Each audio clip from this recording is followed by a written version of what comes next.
چھوٹا سا بورڈ ریڑھی کی چھت سے لٹک رہا تھا۔ اس پر موٹے مارکر سے لکھا ہوا تھا، گھر میں کوئی نہیں ہے، میری بوڑھی ماں فالج زدہ ہے، مجھے تھوڑی تھوڑی دیر بعد انہیں کھانا اور اتنی ہی مرتبہ حاجت کرانی پڑتی ہے۔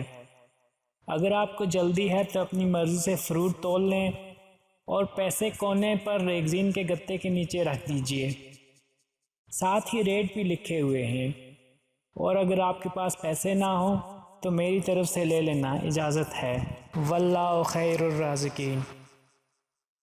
ادھر ادھر دیکھا، پاس پڑے ترازو میں 2 کلو سیب تولے، درجن کیلے لیے، شاپر میں ڈالے، پرائز لسٹ سے قیمت دیکھی، پیسے نکال کر ریڑھی کے پھٹے کے گتے والے کونے کو اٹھایا، وہاں 100، 50، 10 کے نوٹ پڑے تھے۔ میں نے پیسے اسی میں رکھ کر اسے ڈھک دیا۔ ادھر ادھر دیکھا کہ شاید کوئی میری طرف متوجہ ہو، اور شاپر اٹھا کر واپس فلیٹ پر آ گیا۔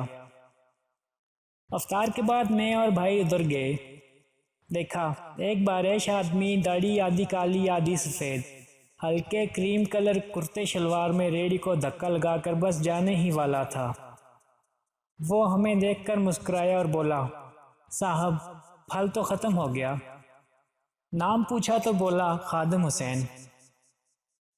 پھر ہم سامنے ڈھابے پہ بیٹھے تھے، چائے آئی، کہنے لگا، پچھلے 3 سال سے اماں بستر پر ہے، کچھ نفسیاتی سی بھی ہو گئی ہے، اور اب تو فالج بھی ہو گیا ہے۔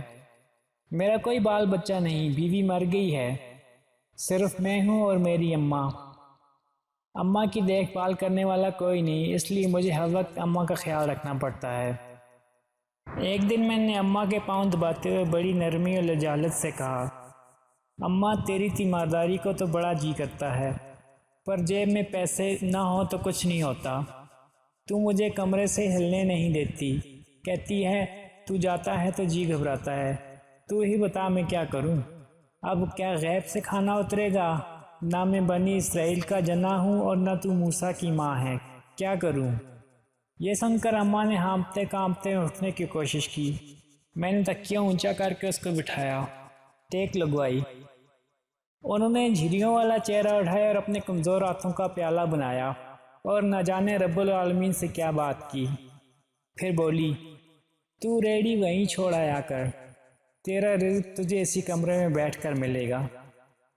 میں نے کہا، اماں کیا بات کرتی ہے، وہاں چھوڑ آؤں گا تو کوئی چور و چکا سب کچھ لے جائے گا، آج کل کون لحاظ کرتا ہے، بنا مالک کے کون خریدار آئے گا۔ کہنے لگی، تو فجر کو ریڑھی پھلوں سے بھر کر چھوڑ کر آجا، بس زیادہ بک بک نہیں کر، شام کو خالی لے آیا کر، اگر تیرا روپیہ گیا تو یہ خالدہ ثریا اللہ سے پائی پائی وصول دے گی۔ 2.5 سال ہو گئے ہیں بھائی، صبح ریڑھی لگا جاتا ہوں، شام کو لے جاتا ہوں، لوگ پیسے رکھ جاتے ہیں، پھل لے جاتے ہیں، ڈھیلا اوپر نیچے نہیں ہوتا، بلکہ کچھ تو زیادہ رکھ جاتے، اکثر تخمینہ نفع لاگت سے 300-400 اوپر ہی نکلتا ہے، کبھی کوئی اماں کے لیے پھول رکھ جاتا ہے، کبھی کوئی اور چیز۔ پرسوں ایک پڑھی لکھی بچی پلاؤ بنا کر رکھ گئی، نوٹ لکھ کر رکھ گئی اماں کے لیے۔ ایک ڈاکٹر کا گزر ہوا، وہ اپنا کارڈ چھوڑ گیا، پوسٹ پہ لکھ گیا، انکل اماں کی طبیعت نہ سنبھلے تو مجھے فون کرنا، میں گھر سے پک کر لوں گا۔ کسی حاجی صاحب کا گزر ہوا تو اجوا کھجور کا پیکٹ چھوڑ گیا۔ کوئی جوڑا شاپنگ کر کے گزرا تو فروٹ لیتے ہوئے اماں کے لیے سوٹ رکھ گیا۔ روزانہ ایسا کچھ نہ کچھ میرے رزق کے ساتھ موجود ہوتا ہے، نہ اماں ہلنے دیتی ہے، نہ اللہ رکنے دیتا ہے۔ اماں تو کہتی تیرا پھل بیچنے کے لیے اللہ خود نیچے اتر آتا ہے اور بیچ باچ جاتا ہے۔ بھائی وہ سونا رب ایک تو رازق ہے، اوپر سے ریٹیلر بھی ہے۔